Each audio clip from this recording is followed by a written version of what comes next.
Alrighty, this is my learning theory. So, my top learning theory is constructivism. The definition is to construct the knowledge instead of taking it passively in. To me, this means that you are basically going to be whatever you're learning is going to be what you're putting in instead of just sitting there and taking notes throughout the class.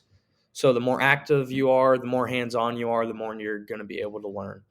So, three reasons why I think this is the top learning theory is one, people are known to learn better with all of the hands on that they're doing, being able to be in groups and pass ideas off each other, and whatever they don't know, they're learning with their peers. And they're also being active during the learning.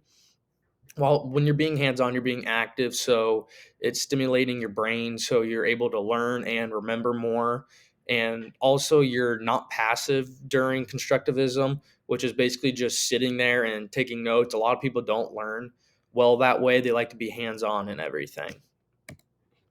So, what should be taught this way is I think in English, when you're reading a book in class, I feel like this is better to do in a group because one, you can all read together, you can take turns reading, and two, you can talk about what's happening after you're reading. And basically, if someone's not like understanding something, you can always like look to your group to have them explain it because maybe you can understand it from them better than just reading it in the book.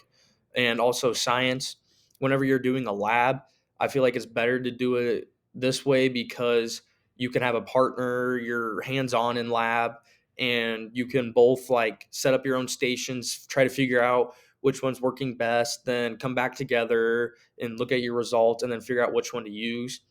And then in PE class, everything's in a group and everything is you're doing hands on. So I have a feeling if you're not teaching it constructivism, then something's wrong because you're literally doing everything with partners. You're always on a team together. You're trying to teach them how to work in a team well. You're always in a group. They're learning everything from each other. They can all teach each other how to play sports and everything.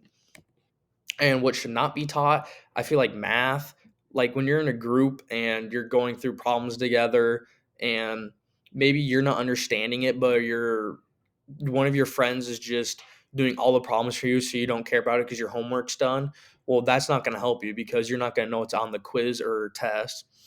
And then art, whenever you're in art, everything you're doing is your own project. So I feel like it's kind of hard to do a group project with this because it's your art, like it's your project you're doing. Like trying to mix two different people's like style of painting just won't work very well. You'll be able to tell who's painting where and everything.